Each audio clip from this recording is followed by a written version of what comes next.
de l'actu. T'as un doute sur le contenu, check les sous sur le nombre de vues. Calme-toi Dimitri, la force tranquille, ça tape dans le mille. De midi à minuit, t'es comme les mensonges comme des quilles. Depuis qu'il y a des séances publiques, je veux plus au cirque mais à l'hémicycle. Scandale politique et médiatique, pour rien rater il faut que tu cliques. Mec c'est Rémi, le meilleur du pire en ligne de mire. Aucun parti pris, que des avis bien réfléchis. J'suis encore bourré comme un Polac, donc j'pensais voir Laurent Ournal. J'crois que j'suis toujours à côté de la plaque, mais en politique j'sais qui est le crack. Ouais j'sais qui est le crack. Juste milieu. J'crois que j'sais qui est le crack. Ça lit des kilomètres de presse pour faire un résumé express. Ça charbonne comme un chinois avec la qualité d'un bavarois. On sera en retraite après notre mort, on sera bouffé par l'inflation. Dans le doute je vais voter Voldemort pour les prochaines élections. Passe de la country à la drill sans transition. C'était pas une bonne idée de me confier cette mission. Si t'aimes pas, dégoûte pas les autres. C'est pas moi qui le dis, moi je suis roi des pauvres. Pour réfléchir, j'ai qu'un euro, mais au moins je tomberai pas dans la fraude. Je le prononce Mittel, comme Angela Merkel. Désolé, je fais ce que je peux, je trouve ma répartie chez Lidl. Des enquêtes exceptionnelles, pas de langue de bois et de l'humour. La revue c'est juste mensuel, les vidéos c'est juste tous les jours. Ouais c'est juste tous les jours. Juste milieu. Regarde ça tous les jours. Juste milieu. Désolé pour mon manque de répartie. Je sais même pas ce que je débite. C'est dur la géopolitique. Ou un peu comme ma... République. Ma République, non? C'est dur la République quand même, non? Ouais? Non? Ah non, c'est mou, non? Ouais, les mecs se font chier, on dirait un peu. Ouais, c'est un peu mou. Enfin, ça dépend dans quel pays. Ouais. Bah, j'y connais pas grand chose, moi. Et c'est quoi une démocratie déjà?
Ça tourne en boucle comme BFM, t'existes plus comme REM. Tout est en grève comme RER, ça capte partout comme France Inter. Faut pas croire tout ce qu'on dit à la télévision. Merci YouTube pour la liberté d'expression. J'ai la vérité absolue, j'ai de l'info et de l'actu. Si t'as un doute sur le contenu, check les sources ou le nombre de vues. C'est la vérité absolue, j'ai de l'info et de l'actu. Si t'as un doute sur le contenu, check les sources ou le nombre de vues. Calme-toi Dimitri, la force tranquille, ça tape dans le mille. De midi à minuit, t'es comme les mensonges comme des quilles. Depuis qu'il y a des séances publiques, je veux plus au cirque mais à l'hémicycle. Scandale politique et médiatique, pour rien rater il faut que tu cliques. Mec c'est Rémi, le meilleur du pire en ligne de mire. Aucun parti pris, que des avis bien réfléchis. J'suis encore bourré comme un Polac, donc j'pensais voir Laurent Ournal. J'crois que j'suis toujours à côté de la plaque, mais en politique j'sais qui est le crack. Ouais j'sais qui est le crack. Juste milieu. J'crois que j'sais qui est le crack. Ça lit des kilomètres de presse pour faire un résumé express. Ça charbonne comme un chinois avec la qualité d'un bavarois. On sera en retraite après notre mort, on sera bouffé par l'inflation. Dans le doute je vais voter Voldemort pour les prochaines élections. Passe de la country à la drill sans transition. C'était pas une bonne idée de me confier cette mission. Si t'aimes pas, dégoûte pas les autres. C'est pas moi qui le dis, moi je suis le roi des pauvres. Pour réfléchir, j'ai qu'un euro, non, moi je tomberai pas dans la fraude. Je le prononce Fröhliches Mittel, comme Angela Merkel. Désolé, je fais ce que je peux, je trouve ma répartie chez Lidl. Des enquêtes exceptionnelles, pas de langue de bois et de l'humour. La revue c'est juste mensuel, les vidéos c'est juste tous les jours. Ouais, c'est juste tous les jours. Juste milieu. Regarde ça tous les jours. Juste milieu. Désolé pour mon manque de répartie. Je sais même pas ce que je débite. C'est dur la géopolitique. Ou un peu comme ma... République. Ma République, non? C'est dur la République quand même, non? Ouais? Non? Ah non, c'est mou, non? Ouais, les mecs se font chier, on dirait un peu. Ouais, c'est un peu mou. Enfin, ça dépend dans quel pays. Ouais. Bah, j'y connais pas grand chose, moi. Et c'est quoi une démocratie déjà?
Ça tourne en boucle comme BFM, t'existes plus comme REM. Tout est en grève comme RER, ça capte partout comme France Inter.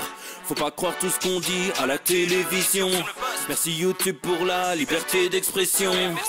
C'est pas la vérité absolue, juste de l'info et de l'actu. Si t'as un doute sur le contenu, check les sources ou le nombre de vues. C'est pas la vérité absolue, juste de l'info et de l'actu. Si t'as un doute sur le contenu, check les sources ou le nombre de vues. Calme-toi Dimitri, la force tranquille, ça tape dans le mille. De midi à minuit, dégomme les mensonges comme des quilles. Depuis qu'il y a des séances publiques, je veux plus au cirque mais à l'hémicycle. Scandale politique et médiatique, pour rien rater il faut que tu cliques. Mec c'est Rémi, le meilleur du pire en ligne de mire. Aucun parti pris, que des avis bien réfléchis. Je suis encore bourré comme un Polac, donc je pensais voir Laurent Ournac. Je crois que je suis toujours à côté de la plaque, mais en politique je sais qui est le crack. Ouais je sais qui est le crack. Juste milieu. Je crois que je sais qui est le crack. Ça lit des kilomètres de presse pour faire un résumé express. Ça charbonne comme un chinois avec la qualité d'un bavarois. On sera en retraite après notre mort, on sera bouffé par l'inflation. Dans le doute je vais voter Voldemort pour les prochaines élections. Passe de la country à la drill sans transition. C'était pas une bonne idée de me confier cette mission.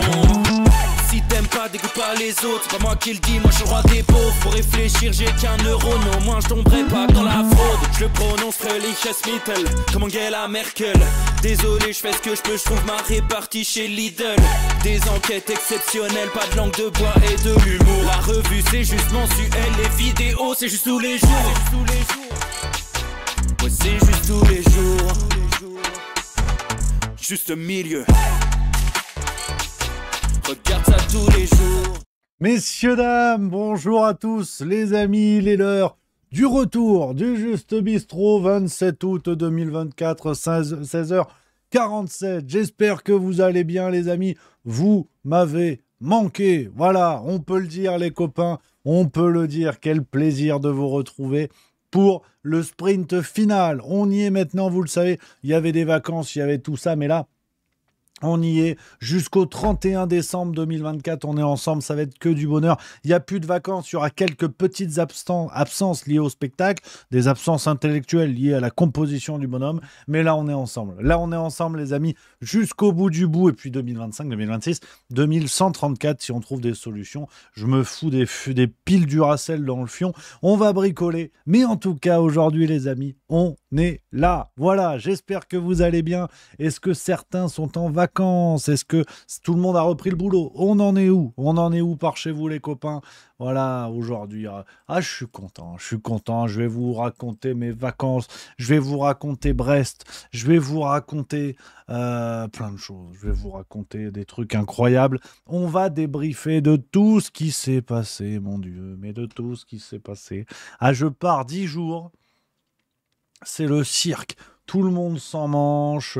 Macron va nommer Jean-Pierre Foucault Premier ministre. Enfin, c'était extraordinaire. Extraordinaire. Donc, on va débriefer tout ça, les amis. Il y a plein de choses, plein de belles choses qui arrivent, plein de beaux sujets dans la semaine.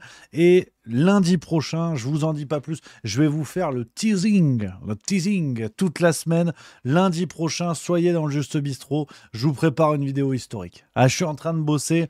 C'est sur un livre. Je peux pas vous en dire plus. Ça va être complètement dingue. Ça va être complètement dingue. J'ai lu ça pendant les vacances. Je me suis fendu la gueule, mais il y a quand même beaucoup plus important. Enfin, vous allez voir, c'est mystérieux. C'est mystérieux, les copains. Voilà. Alors, je remercie tout le monde pour les subs qui tombent comme vaches qui pissent. 20K91 que j'embrasse, j'espère que tu vas bien. Merci, 17e mois. Ishigo Bankai 38 subprime, 18e mois. Fredo Diabolo, subprime, 21e mois. Lola 1644, sub, 16e mois. C'est extraordinaire. Marie, évidemment, Marie, 31e mois. C'est extraordinaire. On a Shinsama 37 pour le sub, 23e mois. Merci beaucoup. Les copains, on le dit, vous le savez. Merci à Julien, 54 620 pour le subprime, 24e mois. On le dit, les amis, vous le savez, on est en multidiffusion, multicanal, interstellaire, sur Twitch, Facebook et Twitter, mais priorité à Twitch, les copains. Donc tous les amis qui sont sur Twitter et Facebook, n'hésitez pas à nous rejoindre, on fait péter l'algorithme, vous êtes de plus en plus nombreux, il y a plein de petits nouveaux qui déboulent, qui connaissent pas le Juste Bistrot, qui ont une vie normale jusqu'à présent, et grâce à vous, si vous venez tous sur Twitch, ça fait monter l'algorithme, il y a plein de nouveaux qui découvrent, on se régale, vous avez compris, la musique, voilà les copains. Alors, on va y aller. Beaucoup de choses à défricher. Aujourd'hui, on défriche, c'est la reprise. On aura des émissions plus thématiques dans la semaine. Mais là, aujourd'hui, on va parler un petit peu de tout. Et on commence avec le sujet numéro 1. Je sens que vous attendiez mon retour là-dessus. Je vois mon Massan3466 qui en parle dans le chat. Merci à Véro Galou pour le sub 23e mois. Le sujet number 1. Mbappé, énorme pompe à vélo. Voilà, on va commencer tout de suite. Il y a Sancho11 qui dit « Moi, je diffuse sur la radio de mon car, mais on embrasse tous les pilotes. » le pilote, et on embrasse les passagers. On les embrasse, c'est important, le bus, les transports en commun. On fait ça pour la planète, pour Greta Thunberg. Je mets personnellement des strings en chanvre, voilà, pour réussir à ma transition écologique. Je fais l'effort, j'ai arrêté de péter dans les transports en commun. Donc j'invite tous les passagers, de gens qui nous écoutent dans les cars, les bus, autocars, autobus, et Gérard Larcher, bref, tous les gros porteurs, je vous invite évidemment à arrêter de péter dans les transports en commun. Ça me semble un petit geste qui peut faire toute la différence. Alors, Mbappé, pompe à vélo. Voilà, on va être très clair là-dessus, on va attaquer sur ça. 2 premiers matchs de championnat au Real. Il est nul comme prévu. Et là, les Espagnols sont en train de se dire « Merde, il est nul. Qu'est-ce qui se passe ? Il est bidon. Qu'est-ce qui se passe ? On nous a vendu Zidane. On se retrouve avec Guillaume Mat. Non, je rigole, ça, c'est pas sympa. Voilà, tu vois, j'arrive, je suis en forme, c'est pas sympa. Non, non, on se retrouve avec Mbappé. C'est-à-dire, c'est moyennasse et ça fait plaisir. Voilà, ça fait plaisir. Alors, il y a tous les pros Mbappé qui déboulent. Mon Marcel The Rock que j'embrasse, qui est déjà là, qui dit t'es dur, il faut un temps d'adaptation. On en reparle dans 2 mois. Quand il sera sur le banc et qu'ils vont nous mettre Rodrigo, qu'ils vont nous mettre Hendrick. Hendrick. Normalement, c'est du jean, Hendrick. Voilà, c'est un joueur de foot. Et bon, voilà, bref, je voulais commencer avec ça, les amis. Ça fait toujours plaisir. Aussi, qu'est-ce qui s'est passé? Qu'est-ce qui s'est passé? Les vacances, je vous raconte un petit peu, les amis, avant de parler politique. On a beaucoup de choses. Ça va envoyer du bois ce soir. Les vacances, la Bretagne. La Bretagne, ça nous gagne. Trimartelo, na, na, la, la, la. Terminé. Terminé. J'ai pas plus de paroles. Mais la Bretagne. La Bretagne, le plaisir. Le plaisir, le bonheur, les galettes. Les galettes, les crêpes au froment, les crêpes au sarrasin, les galettes au sarrasin, l'andouille de Guéméné, le chouchen. J'ai enfin goûté le chouchen. Ben, c'est bon. C'est très bon. La bière, le cidre, les fraises de Plougastel, les huîtres, les bulots, les couteaux, les moules, les araignées de mer, les crabes, les langoustines, les homards, les langoustes, les phoques gris. Alors ça, j'ai pas mangé, mais je suis allé à l'Océanopolis, à Brest. Ben, c'était sympa, il y avait des phoques. Et tu vois, je vous raconte, je vais pas faire 3 heures sur mes vacances, promis juré, mais ça me fait plaisir de vous en parler. À Océanopolis, à Brest, ceux qui connaissent, c'est un aquarium avec un peu d'autres animaux. Et il y a des loutres et des phoques. Je crois que j'ai trouvé un petit peu au niveau de mes arrière-grands-parents, ça doit venir de ce coin-là de l'arbre de la faune. Je pense parce que là, je crois que je suis issu d'un croisement entre la loutre et le phoque. L'apparence, l'aérodynamisme, la moustache. Il y a un truc, tu vois, il y a ceux qui connaissent Océanopolis, ceux qui connaissent pas, j'explique. Il y a un truc avec des loutres à Océanopolis. Elles ont un petit endroit avec les loutres, je sais plus comment ils ont appelé ça, la fosse à loutres ou la cave à loutres ou parti socialiste, je sais plus. Enfin, il y a un endroit avec des loutres et c'est vrai que la loutre, elle est bien. T'as l'impression, elle sourit.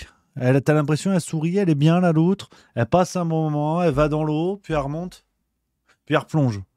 Et le phoque, c'est un peu le même délire, avec une autre option. Le phoque, bon, déjà de 300 kilos. Le phoque, le mâle phoque peut faire jusqu'à 300 kilos.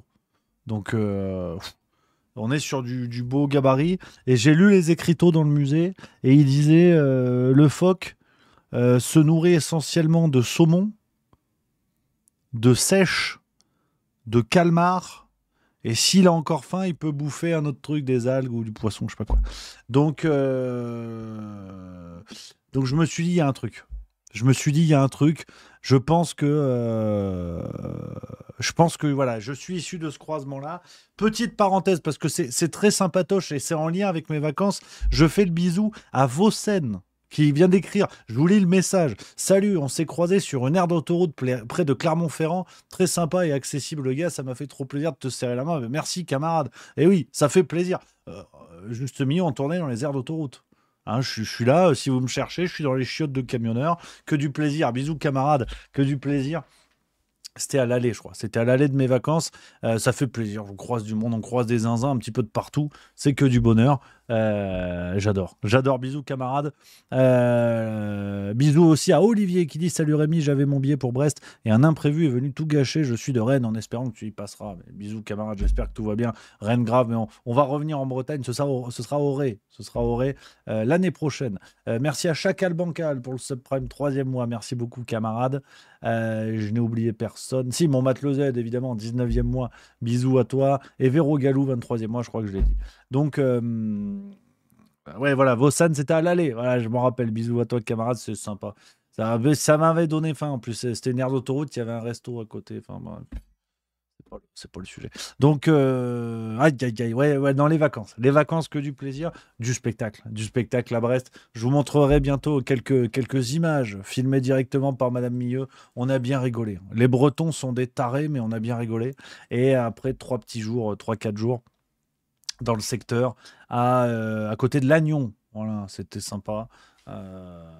L'agnon, Roscoff, c'est l'agnon aussi, l'oignon rouge. Bon, bref, hein, on s'échauffe, donc doucement. Donc voilà, que du bonheur les vacances. Bien recharger les batteries, les copains. Bisous à Super Mammouth qui dit c'était super à Brest. Merci, ben voilà, merci beaucoup. Voilà, les zinzins sont partout. C'est extraordinaire, c'est extraordinaire. Et on y est. Me voici de retour, les amis. Maintenant, comme je vous l'ai dit, plein badin jusqu'à la fin de l'année. On est ensemble pour suivre tout ça, suivre toutes les dingueries qui nous attendent. Je vous l'ai dit, ce sera légèrement entrecoupé du spectacle. Vous connaissez hein, la suite des aventures. Je vous redonne le calendrier, les copains, de ce qui nous attend au niveau du spectacle. Ce sera Paris. Alors, il reste 3 places. Hein. Là, le jeudi, tu vois, tu peux aller sur la billetterie.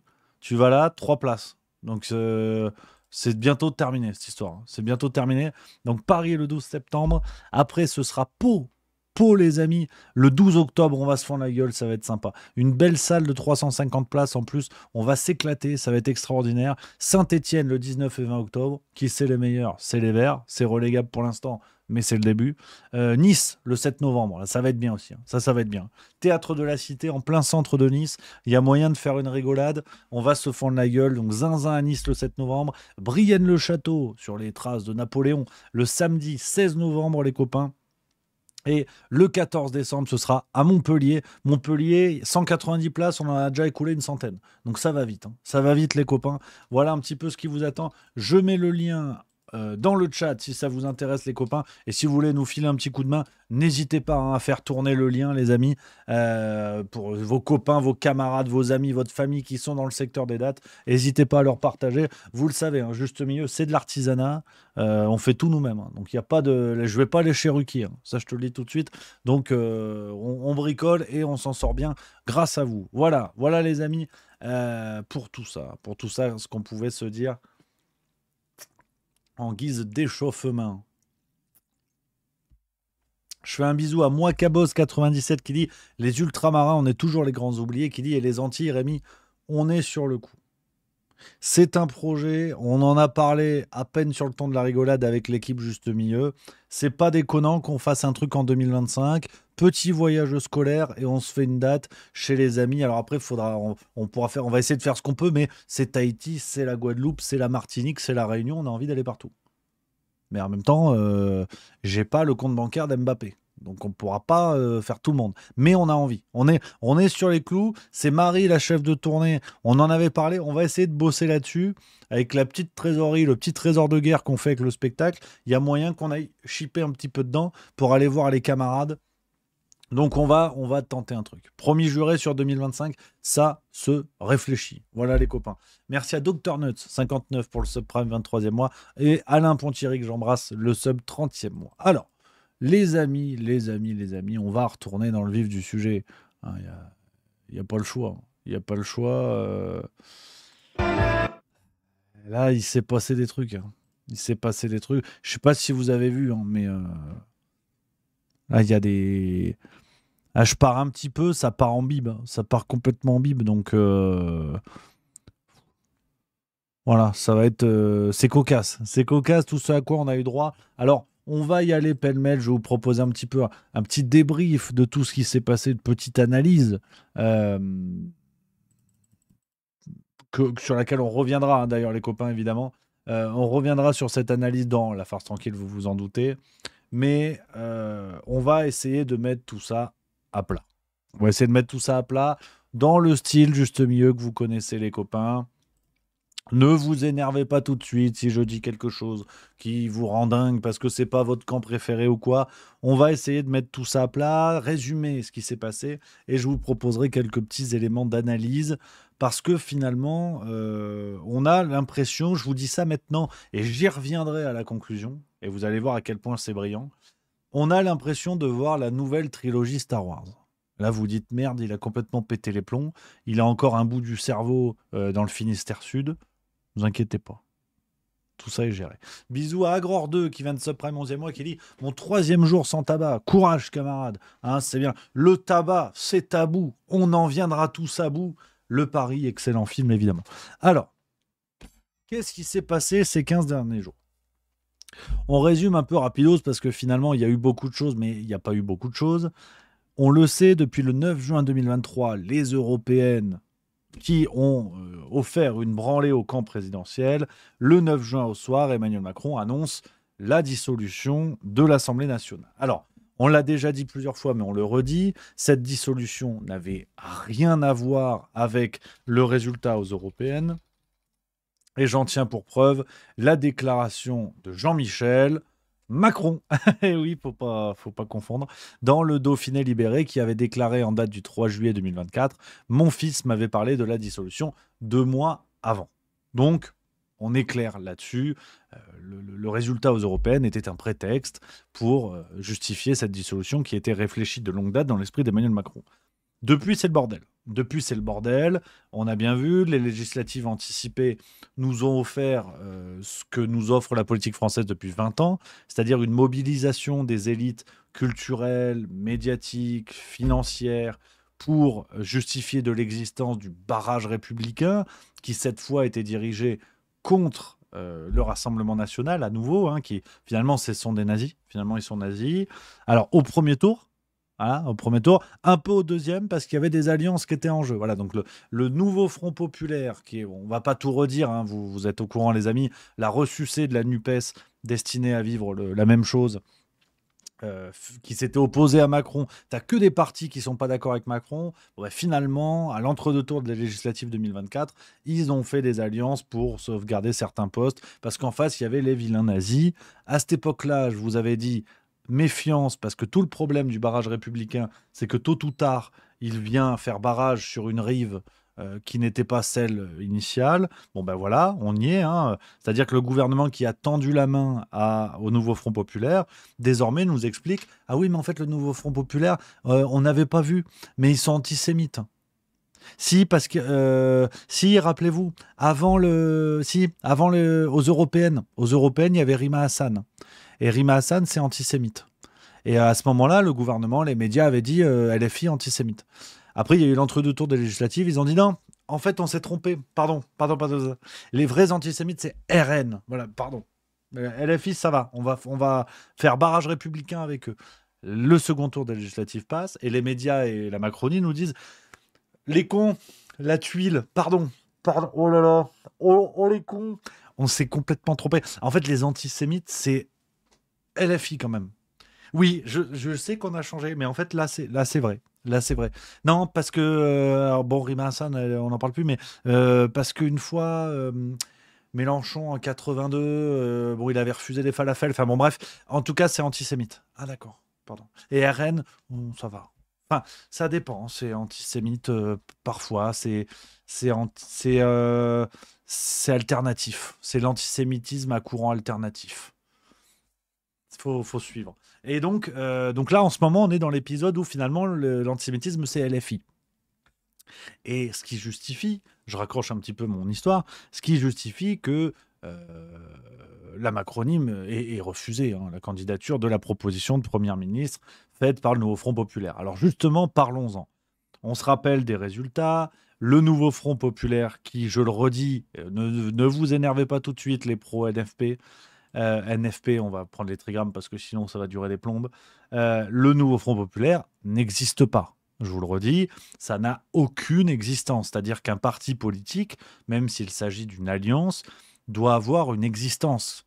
Il peut s'agir d'une association loi 1901 qui est créée, hein. Comme tout parti politique, ce sont d'abord des associations de loi 1901, ou alors il y a une sorte de caisse commune avec tout l'argent qui est récolté grâce au siège à l'Assemblée nationale, on en a déjà beaucoup parlé. Tout cet argent va dans une sorte de caisse commune qui est répartie entre les partis qui ont fait alliance. Là, il n'y a rien. Il y a bubule. Donc, le NFP n'existe pas. C'est une création médiatique comme, je sais pas, Nabila, si tu veux, comment elle s'appelle, Affida Turner. Le NFP, c'est le Affida Turner de la politique.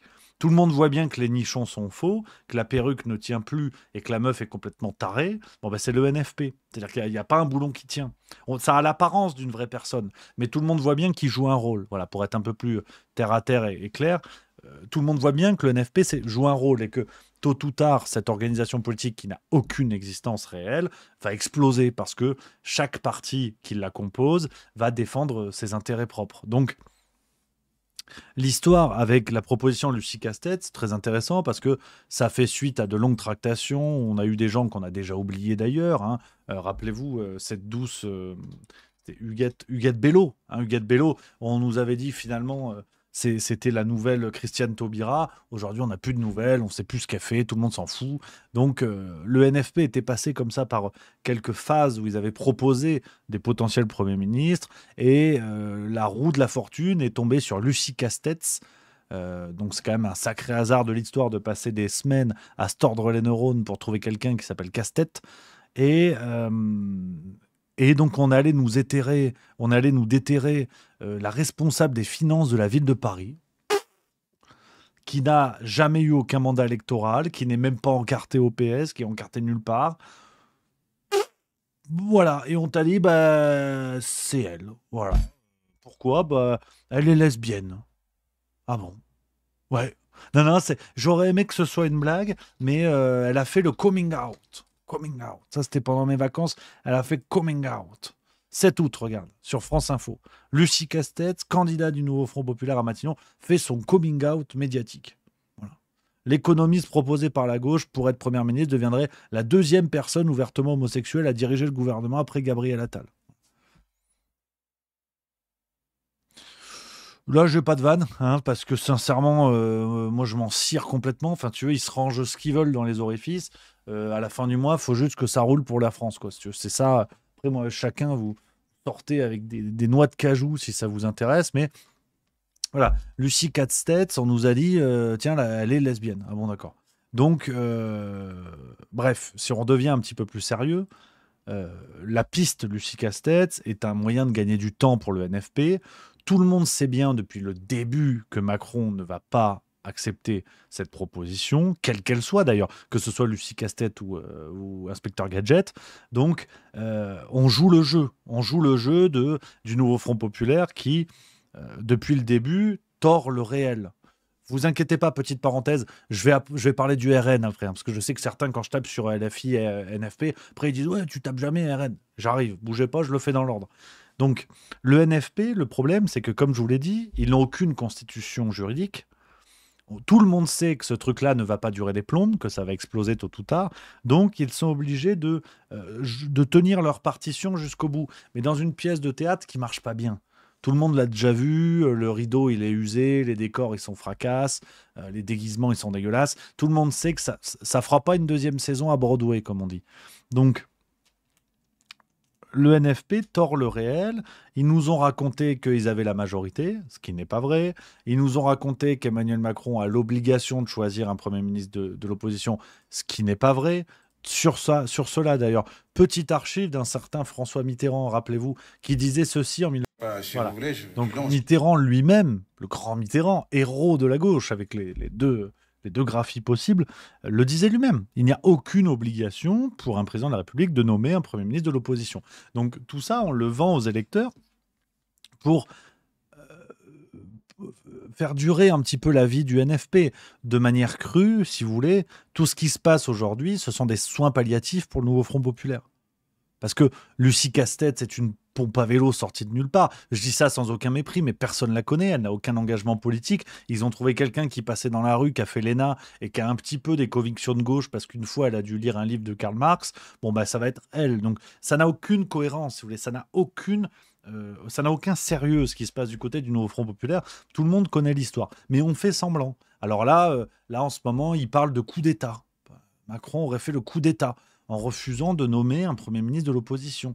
C'est absurde, c'est complètement absurde. Et je vous aurais dit la même chose si le Rassemblement national avait été dans cette position. C'est pas une question de parti, c'est une question de faire durer la mayonnaise pour des raisons, si vous voulez, de théâtre. Aujourd'hui, on est dans la mise en scène. On est complètement dans la mise en scène. Donc, voilà un petit peu ce que ça donne du côté du nouveau Front populaire. Et là, on remonte le temps dans les actualités les plus récentes. Ça date des journaux de ce matin.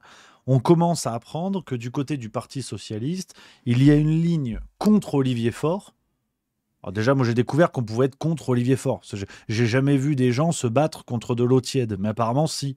Il y a une ligne contre Olivier Faure, à savoir Hélène Geoffroy et un autre monsieur, Nicolas Maillard-Rossignol, donc qui sont un peu des cadres du Parti socialiste, enfin des cadres, des magnètes, parce que t'es pas cadre du Parti socialiste, porte-clés avec une photo imprimée, quoi, qui sont sur une ligne contre Olivier Faure et qui militeraient pour renouer le discours avec Macron et pousser une ligne social-démocrate, qui est depuis le début, et je vous l'avais dit dans les épisodes de La Farce Tranquille, je vous l'avais dit dans le Juste Bistrot, qui est la ligne de la Macronie, qui est d'aller faire péter la gauche avec cette idée du NFP et récupérer les miettes en créant un grand espace social-démocrate où on verra peut-être ressurgir Glucksmann. J'y reviendrai dans le moment un petit peu pronostic de la vidéo.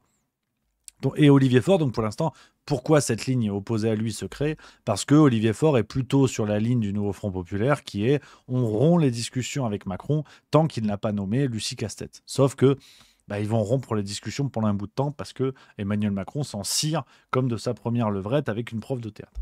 Donc, voilà un petit peu où on en est du côté du nouveau Front populaire avec la trahison à venir du Parti socialiste et de tous les partis qui vont vouloir intégrer cette social-démocratie à l'heure où on va ressortir le barrage républicain contre la France insoumise, ce qui est exactement l'analyse et le pronostic que je vous avais proposé à l'issue des législatives. Je pensais que ça allait aller plus vite. Très franchement, je me suis planté sur la chronologie, mais pour moi, on est toujours là-dessus, où en fait, les autres partis du nouveau Front populaire vont se rendre compte que ils sont super méchants, la LFI, qui mangent des bébés, qui ont des piles dans leur Game Boy, enfin des trucs inimaginables, et le nouveau Front populaire va exploser. Ils vont se rendre compte à nouveau que avec la LFI, ils ne peuvent pas aller très loin. Et d'ailleurs, ces premières fissures, on va dire, que l'on voit apparaître dans l'édifice du nouveau Front populaire, ont été renforcées avec la tactique de Jean-Luc Mélenchon. Rappelez-vous, c'était il y a quelques jours. Donc, à l'issue des rencontres entre Emmanuel Macron et les représentants du nouveau Front populaire, Mélenchon a fait un petit coup tactique qui était très intéressant, mais qui, à mon avis, disait peut-être plus que ce que l'on pouvait imaginer de prime abord. En gros, Mélenchon a dit qu'il était prêt à faire en sorte que les troupes LFI se retirent, qu'il n'y ait pas de ministre LFI en cas de nomination de Lucie Castet, de sorte à prouver que si la Macronie refuse de nommer Lucie Castet, c'est d'abord contre le programme NFP et pas contre la LFI. C'est un coup tactique plutôt malin. En y réfléchissant un petit peu, je pense quand même que, en vieux singe de la politique qu'il est, Mélenchon a quand même cette idée de garder des distances avec le nouveau Front populaire, parce qu'il sait que tôt ou tard, ça va se retourner contre lui, et que dans l'hypothèse où Lucie Castet eût été nommée, Mélenchon, avec cette distance, aurait pu s'éviter d'être tenu comptable des erreurs du programme. C'est-à-dire le programme du NFP, qui d'ailleurs est inapplicable au sein de l'Union européenne, c'est l'éternelle discussion, je le dis, mais on pourra développer plus tard si vous voulez, mais on sait très bien que ce programme-là aurait été en partie inapplicable, et qu'en plus, il y aurait pu avoir des tuiles, il y aurait pu avoir des problèmes, des erreurs dans l'application, et donc Mélenchon ne voulait peut-être pas être tenu responsable de ce genre de conneries. Donc ça lui permettait d'être en surplomb de ce qui aurait pu se passer si Castet avait été nommé, et de ne pas être comptable des échecs. Bon, finalement, il n'en est rien, parce que Macron, pour l'instant, a décidé de ne pas nommer Lucie Castet. Donc, tu vois, je baille déjà. Ça, c'est la soupe à midi. Donc, ça, c'est pour le nouveau Front populaire, qui est un peu le gros morceau. C'est l'étape de montagne du Tour de France, parce que de l'autre côté, on a le Rassemblement national, qui est en train de s'enfermer dans son éternelle stratégie post-législative et post-élection, qui est de laisser les autres partis se dévorer entre eux.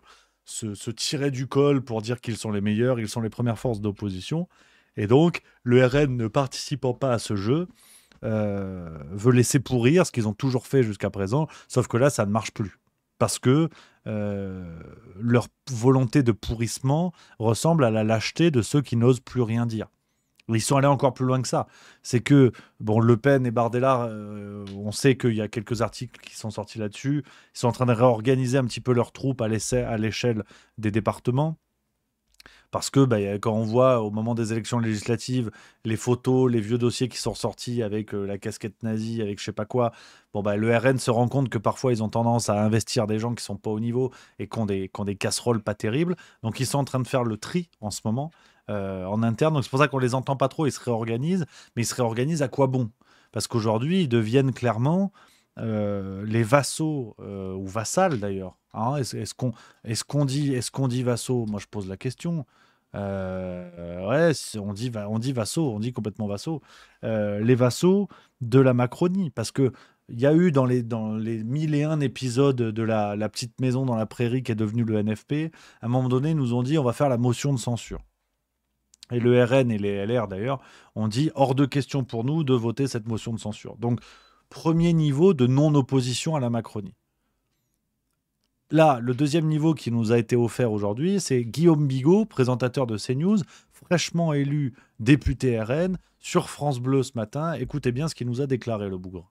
Un point, c'est que ce chaos, en réalité, on pourrait dire, non pas comme Mélenchon, la République c'est moi, c'est ce que Emmanuel Macron essaie de nous dire, la République c'est lui parce qu'il est président et il est gardien des institutions, c'est vrai, mais ce faisant, qu'est-ce qui s'est produit électoralement?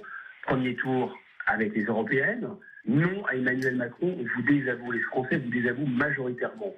Premier tour des législatives, on confirme, on vous désavoue, vous et votre politique, bien sûr, majoritairement. Troisième tour, on vous désavoue, vous et votre politique, majoritairement. Il est vrai que personne n'a in fine la majorité, on aurait pu l'avoir, mais les notables, en s'associant les uns aux autres et avec leur petite magouille, ont décidé autrement. Ça a été tous contraints.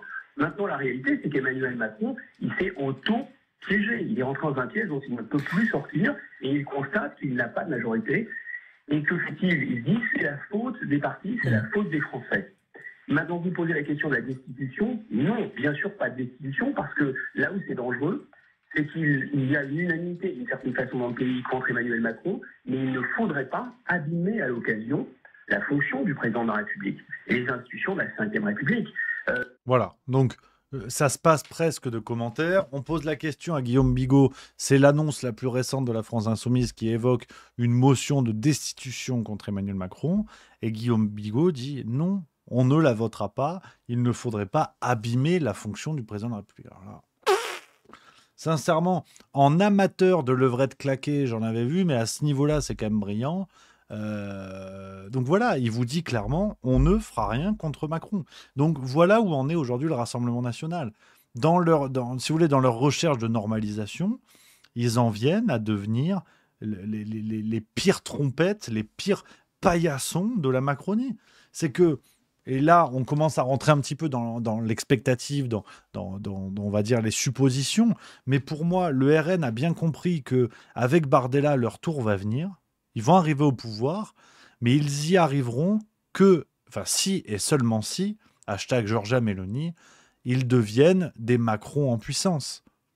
C'est-à-dire qu'avec eux, tout change, mais rien ne change. Donc là, l'accélération de la normalisation du RN, elle est extraordinaire. Ils font la chasse aux sorcières en dégageant tout ce qui sent un peu l'époque Jean-Marie Le Pen dans leur rang, ça dégage.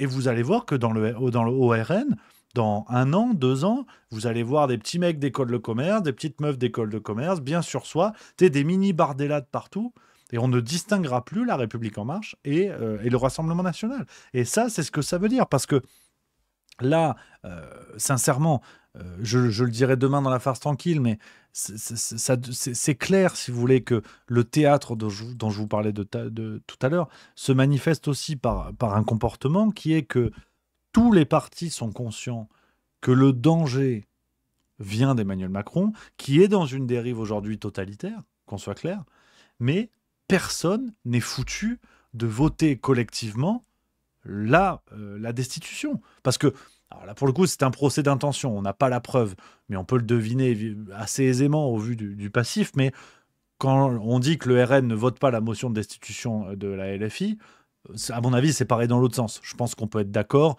sans trop trembler de la truffe. Il y a eu des motions de censure que LFI a refusé de voter au motif qu'il s'agissait d'une motion déposée par le RN. Donc, je crois qu'aujourd'hui, c'est assez clair que cette pièce de théâtre qui se joue sous nos yeux est jouée par des gens qui savent très bien où se situe le bouton de la bombe atomique, mais n'appuieront jamais dessus. Donc tout ça n'est que du théâtre, tout ça ne sert à rien en fait. De Bardella, Louis Boyard, en passant par Fabien Roussel, Laurent Wauquiez et tous les autres autour, ce ne sont que des mouches à merde qui ont compris qu'ils ont besoin d'excréments pour exister. Bon ben voilà, aujourd'hui c'est clair. Aujourd'hui c'est clair et je trouve que ce qui se passe est très intéressant et pour continuer un petit peu dans les suppositions, on arrive dans une période assez intéressante où il se peut que d'ici 2 semaines, 3 semaines, 4 semaines, c'est le maître des horloges qui va décider, rien n'est changé. Mais absolument rien. Aujourd'hui, j'ai vu passer quoi? Je voulais vous en parler, bien évidemment, je n'ai pas mis le lien dans mon script. On a quand même Sylvain Maillard, du groupe Renaissance à l'Assemblée, si je ne vous dis pas de bêtises. Oui, il est député. Regardez ce qu'il nous dit sur CNews ce matin. De groupe Renaissance à l'Assemblée nationale. Comment voyez-vous l'avenir du parti dans les prochaines semaines, compte tenu justement de ce qui se passe dans notre pays? Qui peut légitimement en reprendre la tête? La semaine dernière, Elisabeth Borne, ancienne première ministre, s'est dite candidate pour en prendre la présidence à l'automne. Est-ce que vous pourriez très bien vous ranger derrière cette candidature?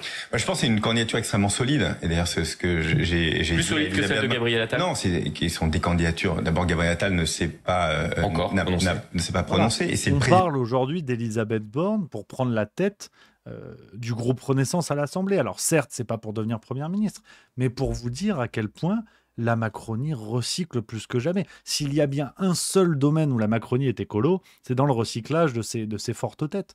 Donc, pour moi, aujourd'hui, le scénario qui se dessine est la nomination d'un énième Playmobil de la Macronie. Glucksmann, ce serait du caviar. Glucksmann, ce serait vraiment du plaisir parce que ce serait l'enterrement de première classe pour la gauche, hein, si vous voulez. Et après, il nous reste quoi? Il nous reste Yael Braun-Pivet à la tête de l'Assemblée nationale, qui a été confirmée.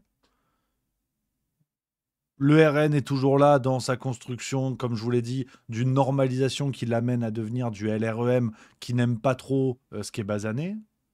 Le nouveau Front populaire va imploser et se retourner contre la France insoumise qui vont redevenir les grands méchants du film.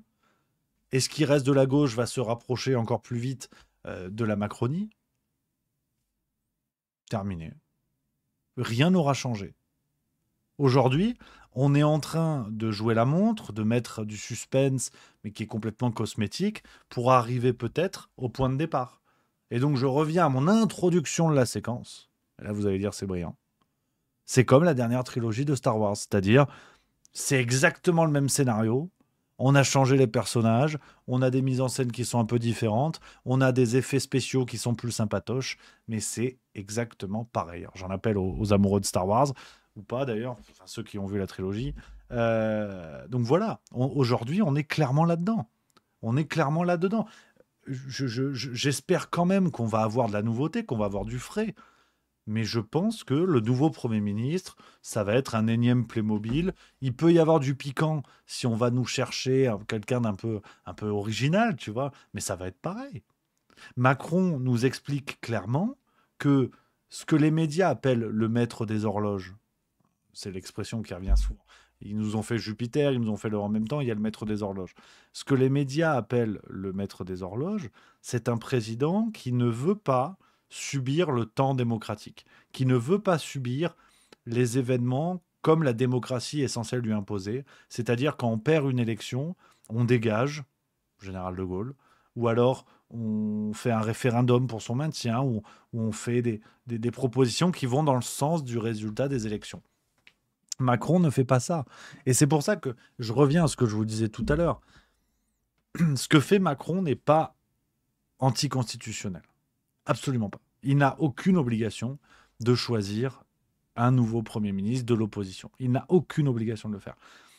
L'esprit de la Constitution le commande. L'esprit de la Constitution de la Ve République le commande.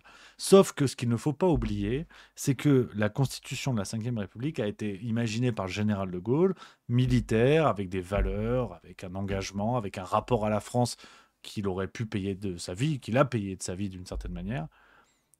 Donc, quand, si vous voulez, des outils ont été imaginés dans cette Constitution pour servir un pouvoir qui n'était pas censé les utiliser. C'était des outils de dernier recours. Bon, bah avec Emmanuel Macron, on a vu que ça peut servir. Ça peut toujours servir. C'est comme le couteau à pain. Au départ, c'est pour couper du pain. Hein. Mais un jour, tu as un mec un peu énervé qui a planté son voisin. C'est pas la faute du couteau à pain. Le mec a inventé le couteau à pain, il s'est dit ça sera quand même beaucoup plus pratique pour couper mes grosses miches. Bon ben voilà. Et Emmanuel Macron, c'est pareil. Emmanuel Macron est un homme qui commet un crime avec un couteau à pain. Donc voilà où on en est. Et le pire, et pour finir là-dessus, après je prends vos questions, on papote les amis, le pire dans tout ça, c'est qu'Emmanuel Macron est en train de commettre un crime sur la démocratie avec un outil parfaitement légal et avec la validation des partis d'opposition. Aujourd'hui, arrêtons de tourner autour du pot, arrêtons les bagarres entre nous. Aujourd'hui, les partis d'opposition sont complices du totalitarisme qui s'installe en France, ni plus ni moins. Parce qu'on va quand même, à un moment donné, tous souffler, tous respirer, et il existe un monde où les partis d'opposition se disent « Écoutez, on n'est pas d'accord, on se déteste, on machin, on bidule, pas de problème. » Cependant, on est tous d'accord sur le fait que notre ennemi numéro 1, c'est Emmanuel Macron. C'est un danger pour la France et pour les Français. Donc, nous allons mettre de côté nos bisbilles politiques, le temps de faire tomber Emmanuel Macron, de l'éloigner du pouvoir, lui et toute sa clique. Nous amenons la France vers des élections présidentielles et nous reprendrons notre bataille politique à ce moment-là. Il en va de l'intérêt de la France. Terminé. Dans un monde où Emmanuel Macron est vraiment l'ennemi de ses partis d'opposition, ça se passe comme ça.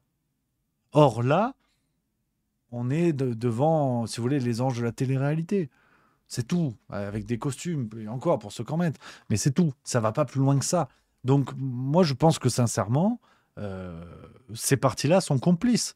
Et c'est pas seulement pour renforcer la ligne juste milieu, mais il faut bien que tout le monde comprenne ça. Ça m'a rendu fou au moment des législatives, vous le savez, on en a beaucoup parlé, mais on va quand même pas continuer à nourrir la bête avec ces histoires de oui, mais le RN nazi, oui, mais LFI antisémite.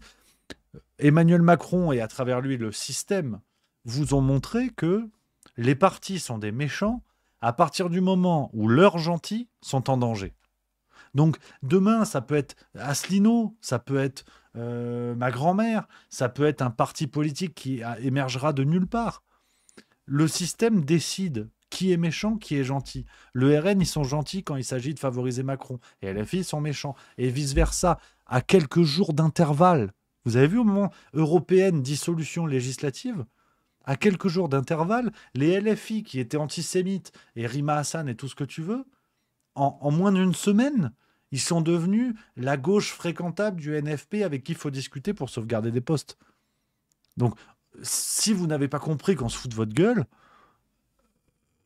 là, je ne peux pas grand-chose. Si vous pensez que le jeu politique nécessite qu'on s'engueule entre nous avec les RN, les LFI, les oui mais antisémites, oui mais Gaza, oui mais Hitler, si vous ne comprenez pas ça, très bien, faites ce que vous voulez. Mais ça va continuer. Ça va continuer comme ça. Et avec des partis d'opposition qui sont complètement vendus aujourd'hui. C'est assez clair. Hein. Alors, je prends vos messages parce que ça fait réagir. Mon histoire d'union nationale, ça ne plaît pas. Bibi7844 qui dit « Je crois que Macron n'est pas l'ennemi numéro 1 des groupes de gauche et de droite, mais le deuxième, et c'est grâce à ça qu'il arrive à rester à son poste. » Moi, Cabos97 qui dit « T'as craqué. » Alors, par rapport à quoi The Real M1Mi dit « Ils sont pas d'accord entre eux sur qui est l'ennemi numéro 1. Pour certains, c'est Macron, pour d'autres, c'est le RN. C'est bloqué de chez bloqué. Et la soupe est bonne, alors pourquoi se faire chier à mettre le bordel? Ça, c'est possible. Mister Serizao 76, je vois mal comment des gens qui nous ont menés vers la situation dans laquelle on se trouve vont réussir à nous en sortir. Honnêtement, Je vote pour la grand-mère de Rémi, nous dit Quintus 11. Anarchy 08, je pense qu'ils ne le feront pas, sinon ils se prendront une vague d'attaques des médias et de la justice au vu des affaires que la plupart des membres de partis trimballent. Massan 3466, totalement d'accord avec ton analyse Rémi. On a les traîtres au pouvoir ainsi qu'une assemblée nationale. Dans une démocratie, Macron devait dégager depuis longtemps. Ça, je suis bien d'accord. Alors, pour rebondir sur... moi, Cabos97 qui dit c'est pas toi qui as craqué, Rémi, pardon, ça se répond dans le chat. Pour rebondir sur l'argument et que je trouve intéressant de... qui m'a parlé des médias c'est mon Anarchy 08. Pour rebondir sur cet argument du risque de mobilisation médiatique, de je sais pas quoi et tout, je pense que à un moment donné, si vous voulez, ça fait partie d'une sorte de camisole de force que ce système a réussi à nous faire coudre nous-mêmes. C'est là où c'est balèze. Ils nous ont rendus responsables de notre propre enfermement. C'était clair d'ailleurs au moment du Covid, l'auto-attestation. Mais je ne crois pas qu'il n'y ait que cette auto-attestation qui soit une preuve de la capacité du système à nous inciter à nous enfermer nous-mêmes. Et en l'occurrence, ce genre de réflexion, pas seulement toi, Anarchy 08, mais je suis d'accord avec toi parce que je l'ai longtemps pensé. Ce genre de réflexion, pour moi, c'est la même chose. C'est-à-dire de croire comme ça que les médias incarnent une puissance supérieure qui peut décider du destin un jour ou l'autre d'un parti, d'un politicien. C'est vrai. On le voit aujourd'hui, il y a des scandales qui sont déclenchés. En une semaine, vous avez un politicien qui peut tomber pour des affaires plus ou moins graves, sauf quand il est de la Macronie. Ça, apparemment, il y a une forme d'immunité. Ou alors quand il est pédophile, c'est possible aussi, mais bon, bref, c'est un autre sujet. Mais ce qui est intéressant, c'est que ce dont je vous parle, on va dire mon union nationale, laissez-moi rêver, mon union nationale dont je vous parle, on est d'accord qu'elle fait écho à une situation grave. Si ça arrive, c'est que la situation est factuellement grave. Tous les partis le disent, c'est quand même très curieux. Ils disent tous, c'est grave, Macron, autoritaire et tout, mais ils font rien. Donc, si c'est grave, et qu'on a une union nationale, que peuvent les élites médiatiques face à cela ? Parce que, si vous voulez, même stratégiquement, c'est intéressant. Demain, il y a une union nationale des partis qui disent ce que je vous ai dit tout à l'heure. On se rassemble, motion de destitution, on dégage Macron, on fait des élections, on reprend la bagarre politique. Les médias, évidemment, vont essayer de sauver le poisson Macron, évidemment. Mais ça va devenir palpable, ça va devenir clair, ça l'est déjà pas mal, mais ça va devenir encore plus clair. Des médias qui feront tout pour sauvegarder le système comme il est. Et pareil à l'échelle de l'Union européenne, parce que ce serait prendre le risque qu'un parti pas franchement aligné avec Bruxelles, je dis pas forcément eurosceptique ou pour le Frexit, mais qu'un parti pas franchement aligné avec Bruxelles arrive au pouvoir. Donc ça obligera tout le monde à faire tomber le masque, si j'ose dire. Les médias voudront sauvegarder le système qui les maintient en vie, et l'Union européenne voudra surveiller ces élections qui risquent peut-être de lui nuire. Donc c'est pour ça que cette union nationale, pour moi, elle est très importante, parce que elle permettrait de faire tomber les masques. Si tout le monde est contre le pouvoir en place, dans la mesure où, comme tout le monde le dit, c'est dangereux et qu'il en va du futur de la France, ceux qui vont s'opposer à cela, automatiquement, vont être ralliés à la Macronie. Parce qu'il n'y a pas mille choix, il n'y a pas mille possibilités. Aujourd'hui, Marine Tondelier elle-même, il faudrait que je vous retrouve la séquence où elle avait parlé d'Emmanuel Macron, c'est exactement ce que je viens de vous dire, où elle expliquait que le virage d'Emmanuel Macron, on l'aurait reproché si ça avait été l'extrême droite. En substance, c'est ce qu'elle avait dit. Il faudrait que je vous la retrouve. Bon, c'est pas très grave. C'était sur Europe 1 il y a environ 3-4 semaines. Ouais, voilà, ça y est, j'ai l'extrait. Alors, j'ai toute l'interview là de... voilà, elle le met sur Twitter, c'est son compte à elle. Si un président d'extrême droite se comporte exactement de la même manière, tous les observateurs hurleraient au scandale démocratique. Donc vous voyez, même Marine Tondelier est en train de percuter, donc comme quoi tout est possible. Il y a de l'espoir, les amis, il y a de l'espoir. Donc voilà, je les mettais comme un vœu pieux, on va dire, il y a quelque temps. Maintenant, je suis très sérieux. Pour moi, d'ailleurs, ça devrait être... je parle en tant que citoyen, pour moi, ça devrait être le grand basculement dans lequel la France doit s'engager pour prendre la température de la viabilité de ses partis politiques. Soit on continue dans le cirque dans lequel on est, c'est-à-dire on fait semblant de ouais, vous avez vu, eux, ils essaient de faire quelque chose, eux, ouais, voilà. Soit tous les citoyens exigent ça de leur parti et on dégage Macron. Ou alors on accepte que le mec défonce tout, mais ça va, tu vois, mais ça passe. Donc voilà un petit peu, les amis, ce que je voulais vous dire sur cette analyse-là, hein, de ce qui se passe, le résumé. On y reviendra encore un peu plus en détail demain dans la farce tranquille, bien évidemment. Et je prends vos questions, je prends vos remarques, n'hésitez pas, les amis, dans le chat. Et je le redis, hein, tous les amis de Twitter et Facebook, il y a un commentaire en dessous de la vidéo que vous êtes en train de regarder en direct. Rejoignez-nous sur Twitch. On a besoin de vous pour faire monter l'algorithme et qu'il y ait plein de nouveaux qui déboulent dans le Juste Bistrot. Si vous avez envie de nous filer un coup de pouce, n'hésitez pas. Venez sur Twitch, il n'y a pas de compte à créer. Vous cliquez, ça marche. Même Marine Tondelier peut y arriver. Donc on est pas mal. Venez nous voir sur Twitch, vous allez voir, c'est sympa. Il y a mon Anarchy08 qui dit « C'est juste un constat, Rémi. Je ne pense pas que la parole des médias changera quelque chose. Par contre, pour ce qui est de la justice, ce sera plus dur à contourner. Ça sera la même impression. Ça offrira la même impression. Si la justice se met à multiplier les enquêtes à vitesse grand V, hashtag François Fillon, les costumes, comme c'était le cas en 2017, si la justice se met à multiplier les enquêtes, on verra, là aussi, un masque tombera. C'est-à-dire que les mecs vont faire leur boulot à partir du moment où Macron est menacé. Ce sera assez clair, tu vois. C'est pour ça que je pense qu'il y a une sorte de coup stratégique, alors qui sera un véritable tremblement de terre, mais qui me semble intéressant. Et aujourd'hui, qui me semble être la seule issue, surtout. On a quoi d'autre? Ah oui, attendez. Edgrim Von Horstman, que j'embrasse, qui dit « Que penses-tu de l'arrestation du fondateur de Telegram ?» Alors, très franchement, les amis, cette histoire là de Pavel, l'ami Pavel, que j'écorche pas, Durov, Pavel Durov, j'attends de voir. Je veux pas réagir à chaud, vous proposer une analyse qui n'aura aucun intérêt, d'ouvrir ma grande gueule, juste pour le plaisir d'ouvrir ma grande gueule. Pour l'instant, je n'en sais rien. Ça va très vite, hein, vous avez vu, parce qu'il a plusieurs nationalités, dont la nationalité émirati. Et les Émirats arabes unis, aujourd'hui, ont réagi diplomatiquement en appelant la France à respecter les droits de leurs citoyens. Enfin, ça bouge très vite, il se passe beaucoup de choses, il y a beaucoup d'infos qui circulent. Donc honnêtement, voilà, je laisse la parole évidemment à ceux qui se sentent de parler dès maintenant. Moi, j'en sais rien, donc je bosse gentiment le dossier et j'y viendrai en temps voulu, hein. Vous connaissez la maison, on n'est pas pressé, hein. Pas pressé chez le Rémi, comme on dit. On a quoi d'autre? Quintus 11, y a-t-il un risque de mouvement social à cette rentrée pour toi? Non. Non, la France Insoumise a appelé à de grandes manifestations le 7 septembre, si je dis pas de conneries, c'est tombé aujourd'hui.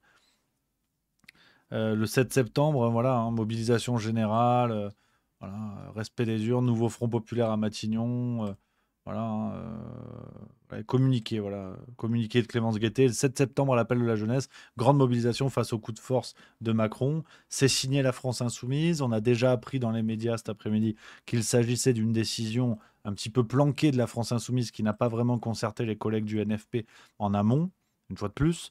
Donc, pour moi, ça va sentir le paix froid assez rapidement. C'est-à-dire que la France Insoumise va comprendre que leur combat de mettre Lucie Castet à la tête de Matignon, tout le monde s'en branle. Hein, pour le dire autrement, tout le monde s'en fout. S'il y avait déjà une unanimité derrière le nouveau Front populaire, ça se serait vu au résultat des législatives. Donc là, on est sur une manif de rentrée, les gens se retrouvent, c'est sympa, mais Lucie Castet, excusez-moi, hein, mais tout le monde s'en branle. Voilà, je veux pas être méchant contre elle, je le redis, c'est pas contre l'individu, hein, mais tout le monde s'en cire, quoi. Donc voilà un petit peu, les amis, sur cette histoire-là. Stel 5, il dit il faut que le mouvement soit hors politique s'il veut prendre un peu comme les Gilets jaunes. Ah mais absolument. Absolument, ça je suis complètement d'accord. Complètement d'accord. Et mais bon, pour l'instant, on en est un petit peu loin parce que il y a aucun appel à l'unité en fait. Chaque parti, tu vois, chaque parti défend sa ligne, défend son camp. Il n'y a pas d'appel à l'unité. Donc tout le monde est dans son couloir. Pour l'instant, un mouvement des Gilets jaunes est difficile à faire émerger. me semble difficile à émerger. Et d'ailleurs, la gauche, et notamment la France Insoumise, qui avait quand même contribué à l'explosion des Gilets jaunes. Ils avaient politisé le mouvement, ce qui avait été une erreur gravissime, parce que, par essence, les Gilets jaunes n'étaient pas un mouvement politisé au sens des partis politiques.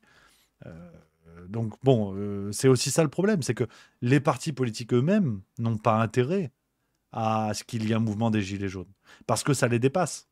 Les principales victimes des Gilets jaunes, c'était les syndicats. Hein. Je veux dire...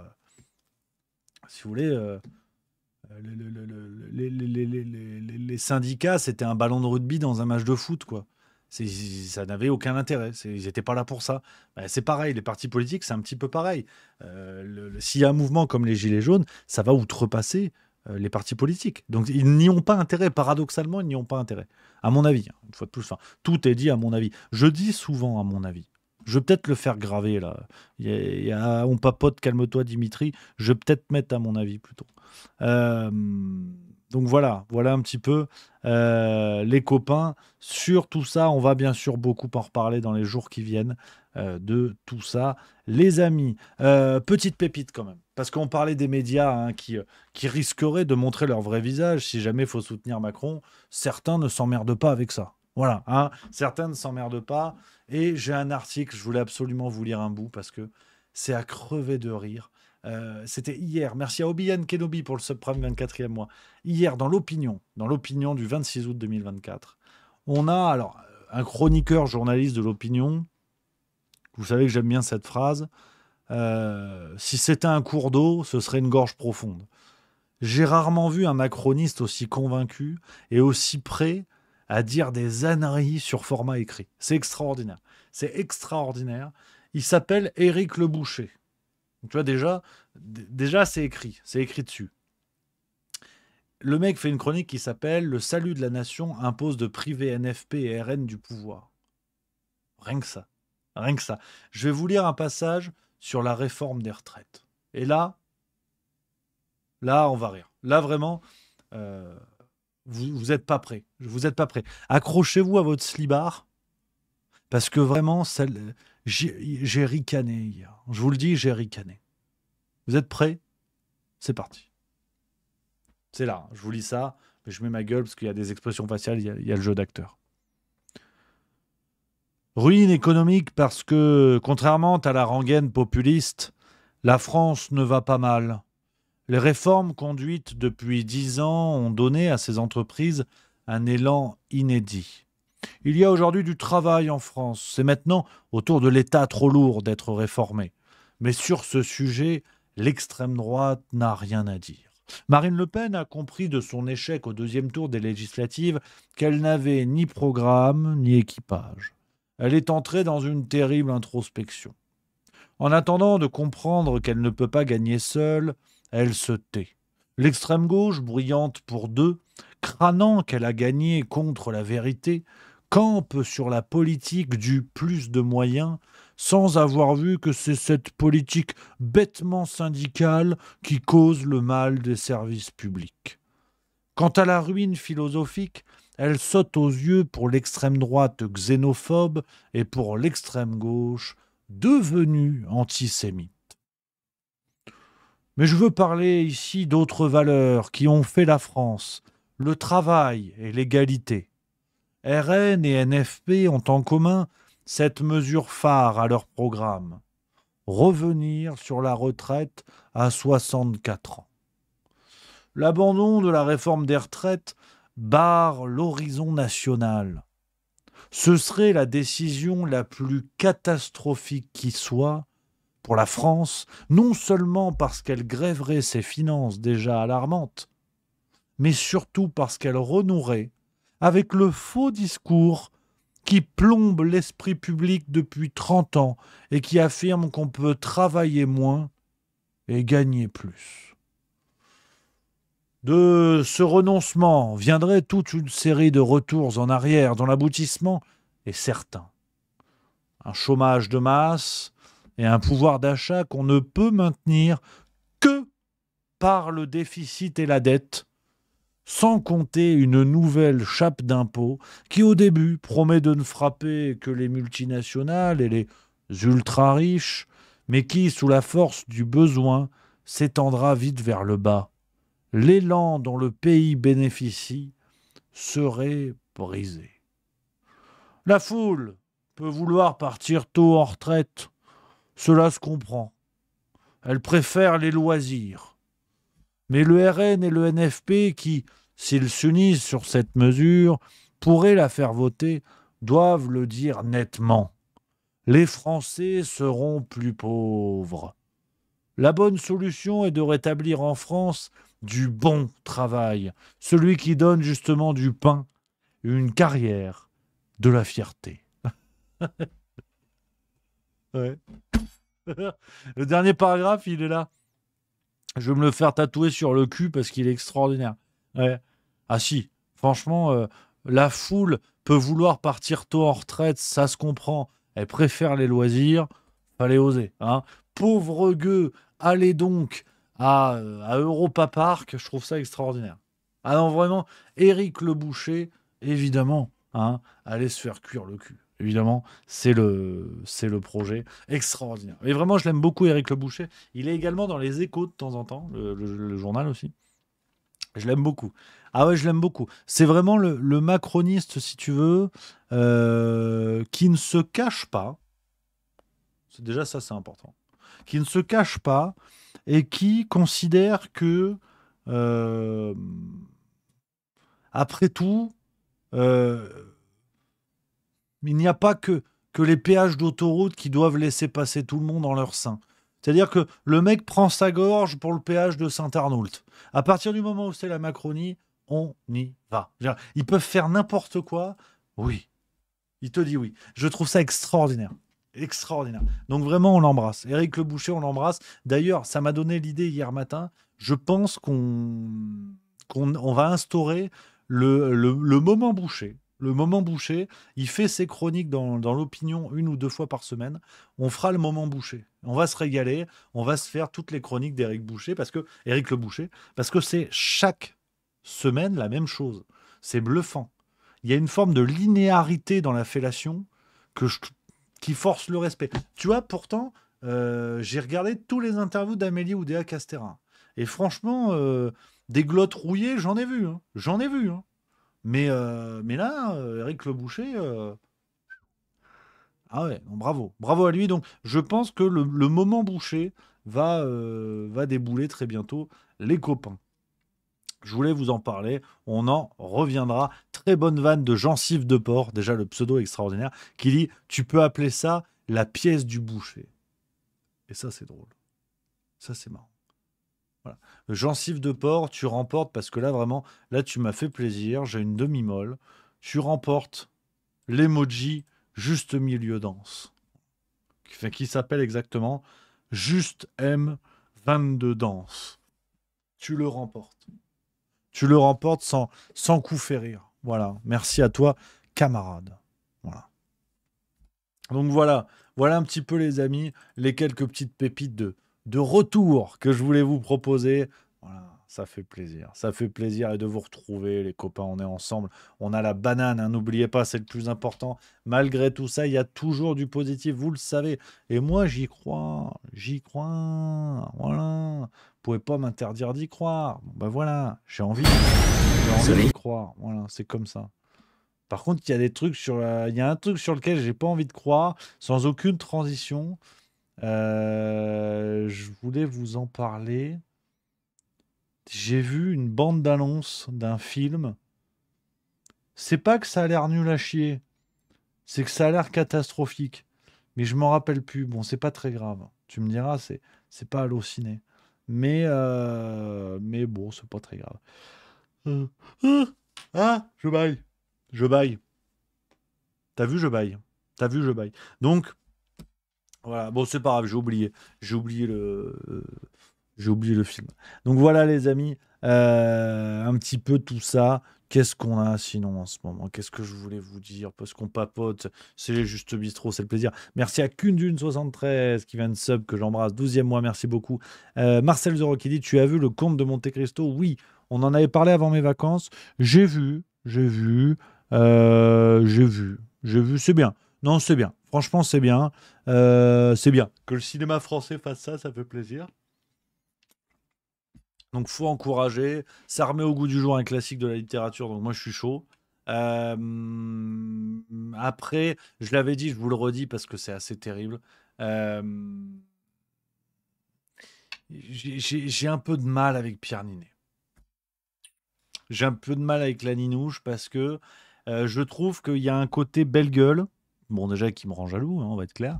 Il y a un côté belle gueule c'est bien, mais je ferai le même retour que Timothée Chalamet, là. Chalumeau, là. Bon, c'est sympa, mais c'est le mec, si tu veux, que j'ai envie de voir autour de ma table le dimanche manger le poulet. Quand ma fille aura 23 ans, qu'elle me présente son premier mec. Bon, bah, si c'est Timothée Chalamet, je suis content. Si c'est Pierre Ninet, je suis content.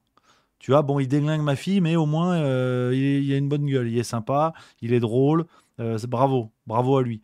Le problème, c'est que quand tu joues Edmond Dantès, non, en fait. C'est ça qui m'embête. Je trouve, mais après voilà, bon, c'est pas les cahiers du cinéma non plus comme analyse, mais je trouve qu'il y a un manque d'épaisseur. Il y a pas une vraie gueule, tu vois. Il y a pas une vraie gueule à la Jean Reno, un truc un peu là, t'as envie de faire la bagarre là, tu vois. C'est un peu ce que je reproche à Pierre Ninet. Je trouve que il me fait marrer dans les rôles comiques, il est excellent, mais quand tu le fous dans des rôles un peu graves, dans des rôles un peu de méchants et tout. Je sais pas. Après, est-ce que c'est lié au charisme? J'en sais rien. Je veux pas me lancer si tu veux, dans des questions que je ne connais guère. Mais ouais, tu passes après Depardieu pour Edmond Dantès, c'est Tandax, tu vois. C'est Tandax. Donc voilà un petit peu. C'est pas contre Pierre Ninet, qui est un super acteur, qui est très marrant. Mais dans les rôles de méchants, je suis pas comme un ouf. Je suis pas comme un ouf. Après, il paraît qu'il faut voir Boîte Noire. Il paraît que dans Boîte Noire, c'est bien. Faudrait que je vois. Donc voilà un petit peu les amis. Tu vois, il y a pas longtemps, on s'est regardé avec ma Mieux Inspecteur la bavure, parce qu'on a quand même culture cinématographique qui est quand même pas dégueu. Bon bah voilà, tu vois, Depardieu qui déboule, il doit avoir 35-40 ans là dans ce film. Il se passe quelque chose, tu vois. Tu te dis lui il peut tout faire. Lui, il peut jouer la pub Clarglass, il peut jouer Edmond Dantès, il peut jouer Woody dans Toy Story. Il se passe quelque chose. Donc, ouais, je suis pas convaincu. Tu vois, par exemple, dans le même genre, un peu coqueluche du cinéma, enfin, coqueluche récente du cinéma français, je trouve qu'un Dujardin a plus d'épaisseur, a plus de gueule. Il se passe plus de choses. Dujardin, il a fait l'adaptation du bouquin de Sylvain Tesson, là, sur les chemins noirs. C'est pas l'adaptation de Tesson d'ailleurs, si. Là, tu vois, Dujardin, je trouve qu'il se passe quelque chose. Il y a une tête, il y a un truc sympatoche. Il peut jouer des rôles graves. Dans Septembre, je l'ai trouvé bon. Enfin, je l'ai trouvé bon. J'aime pas là. Ah, tiens, alors, parenthèse, parce qu'on se retrouve, on est entre nous. Tiens, regarde, allez, bim, le premier. Tiens, voilà.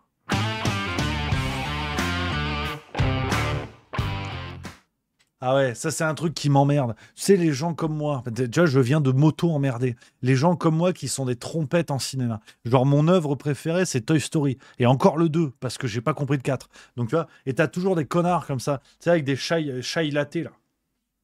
Ouais, non, je trouve que Dujardin, je l'ai vu en septembre. Non, il est bon. Franchement, il est vachement bon aussi dans Les Petits Mouchoirs. En fait, Nick Taras. En fait. Voilà, on va tout de suite mettre les choses au clair. Je reviens de vacances, j'étais en Bretagne, vive le Queen Amman, mais ça n'existe pas. Personne, quand tu viens pas du monde du cinoche, à part si tu es calé parce que tu adores le cinéma, tu as vu plein de films, à la rigueur, tu m'enlèves ce chai latte, mais je veux bien t'écouter. Par contre, il n'y a pas de, quand tu es une pipe, que le seul film que tu as vu 3 fois, c'est Amour et Châtiment, ou Coup de foudre à Notting Hill, ou Levrette à Notting Park. Toi, tu arrives, tu dis oui, Kate Blanchett, elle est pas bonne dans ce film. Non, c'est pas possible. Ça fait partie des expressions qui m'énervent. Si un jour on se rencontre, qui dans une station essence, qui après un spectacle, qui à Intermarché, il y a des expressions que je déteste. Par exemple, on connaît tous Le couple d'amis, quand on était petit, tu sais, le couple d'amis un peu bourgeois. Toi, tes parents, ils sont bien, mais et ça bricole, tu vois. Mais tu as toujours ce couple d'amis un peu bourgeois. La daronne, elle a clairement un numéro 5 de Chanel, hein, évidemment. Hein. Tu sais, ils viennent prendre l'apéro à la maison, c'est sympa et tout. Puis là, tu as toujours parce qu'elle s'appelle Simone. C'est comme ça, elle s'appelle Simone. Bon, elle s'appelait Simone. Elle a des boules, elle dit ouais. On a fait. Non, parce qu'elle a un accent du Sud, cette conne. On a fait. Là, on a fait le Maroc avec Hervé. Alors, le Maroc, c'est super. Mais qu'est-ce qui fait chaud là-bas? Ah non, mais on a promené là. On a fait le dromadaire, mais qu'est-ce qui fait chaud? Qu'est-ce qui fait chaud? Après, bon, on a fait le Portugal. On a fait un pays. T'es allé 3 heures à Lisbonne, tu te prends pour Christophe Colomb. C'est quoi l'histoire? Ça m'énerve aussi. C'est une autre expression qui me rend dingue. On a fait. Ouais, j'ai fait le Venezuela. Connard, t'as mangé un tacos à l'aéroport. Voilà. Non mais ça m'énerve. Ça fait partie des expressions qui me rendent dingue. Et les gens autour de moi le savent. Je peux rebondir. Non, ça me rend fou cette expression. Tu sais, le on a fait, tu vois. Genre, t'es une sorte d'Amerigo Vespucci de TripAdvisor, tu sais. C'est-à-dire, là, on a fait la Tunisie, on a mangé le tagine. Mais ta gueule, en fait. T'y es allé 3 jours au Club Med de Djerbaladous, t'as ramené une paire de babouches et tu te prends pour le Premier ministre.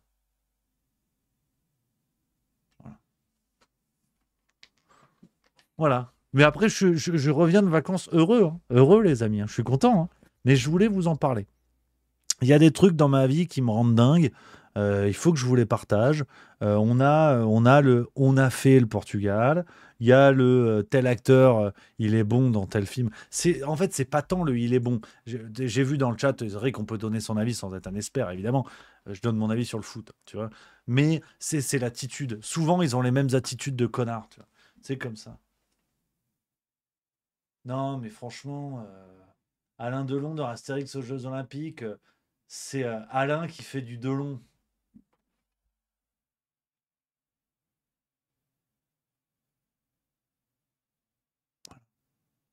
Ça me rend fou, ça.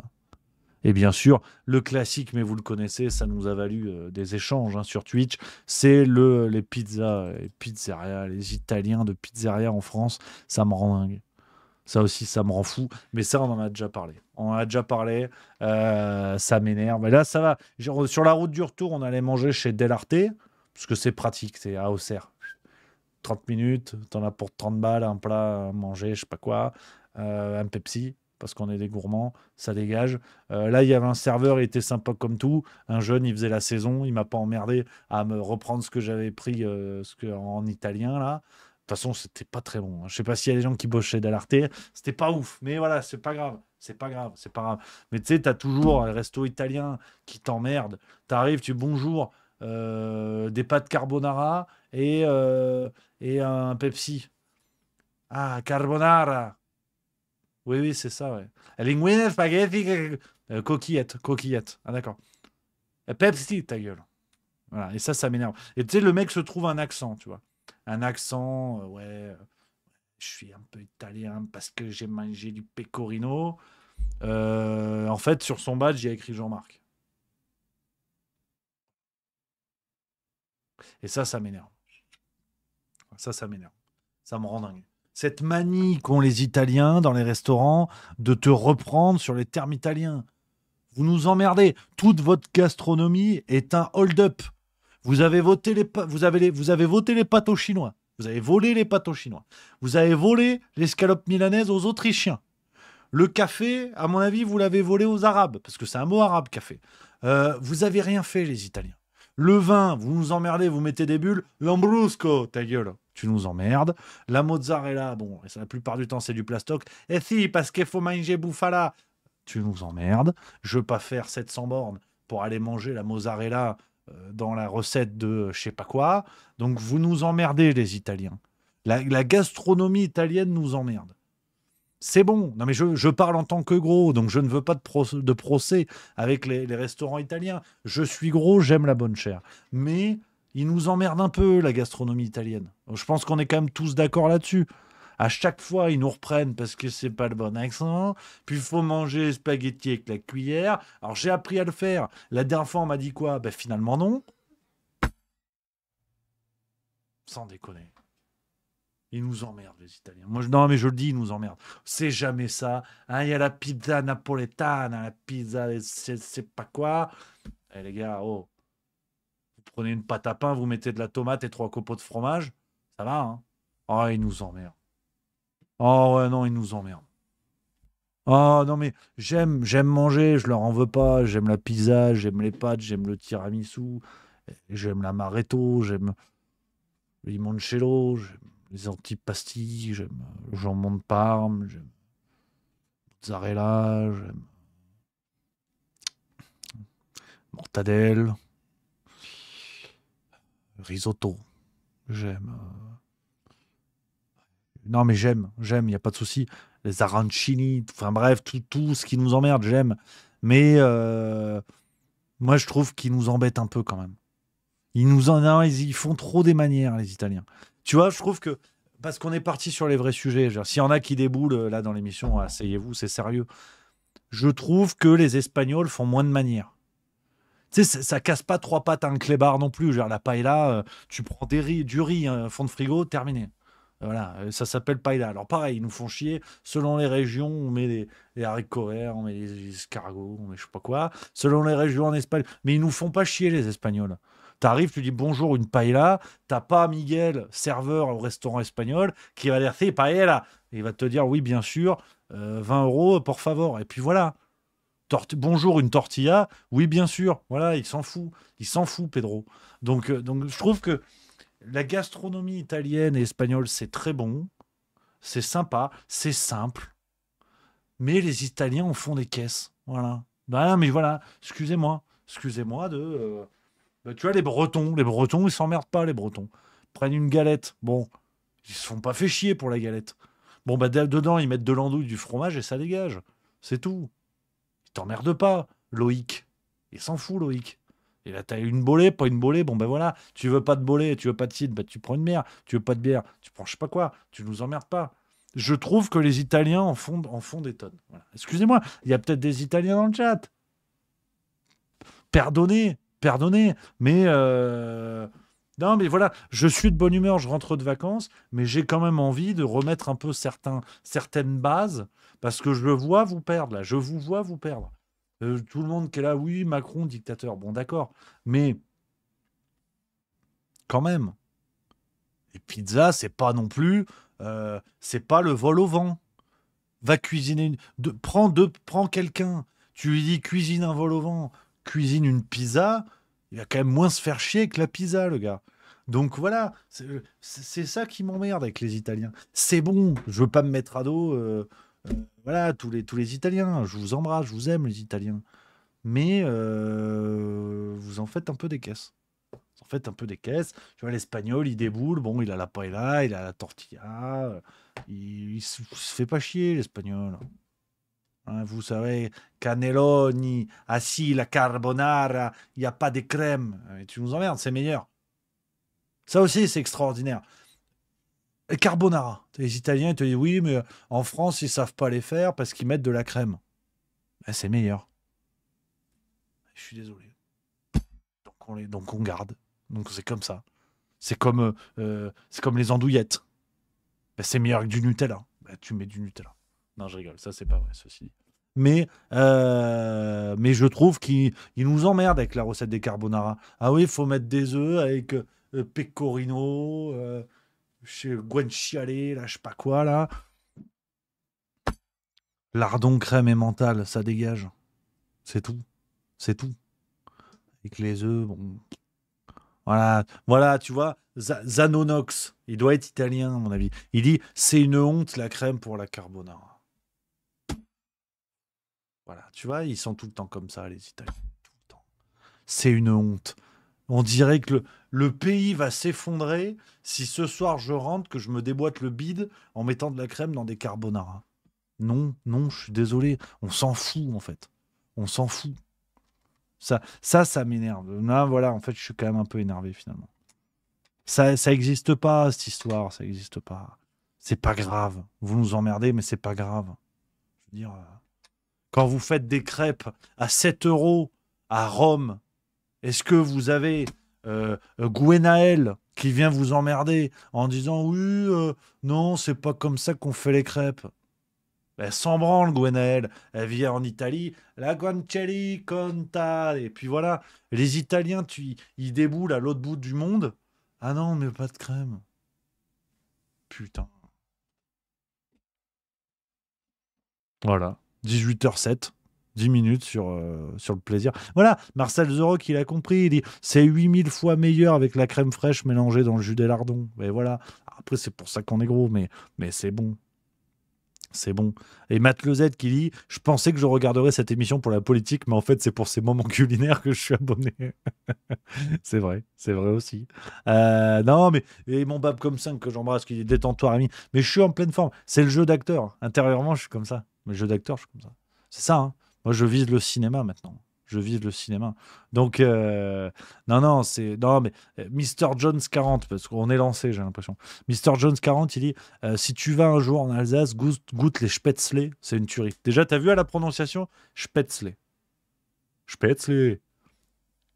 Eh oui, j'ai fait 3 ans en Alsace, mon grand. Je connais. Hein. Je connais, c'est bon. C'est vrai que c'est bon. Ouais, si, j'ai déjà goûté chez un copain d'ailleurs. Sa maman alsacienne cuisinait, putain. David, je l'embrasse d'ailleurs. Ah, c'était bon, putain. Ouais, non, c'était très très bon. Donc voilà un petit peu les copains. Massan 3466 qui dit tu me donnes faim, Rémi. Bah oui, mais moi aussi les amis. Ça donne faim, donc on va lever le camp. On va lever le camp pour ce soir, les amis. C'était les retrouvailles. Quel plaisir d'être avec vous, les copains. On va se retrouver. Ça y est, maintenant, on est lancé plein gaz. Là, c'est les grands chelems toutes les semaines. On est ensemble tous les soirs maintenant. On se retrouve demain à 16h45, les copains. Et on attendra tous ensemble, vous en doutez, c'est aussi l'heure du retour. La farce tranquille, épisode musclé, bien évidemment. Pas mal de choses demain, donc je vous donne rendez-vous 16h45 dans le Juste Bistrot et la farce tranquille, bien sûr, à 18h. Merci à Pimouskassi qui vient de se prendre 23e mois pour finir en beauté. Je vous embrasse, les copains. Merci d'avoir été là. Heureux de vous avoir retrouvé. Et je vous dis à demain en pleine forme.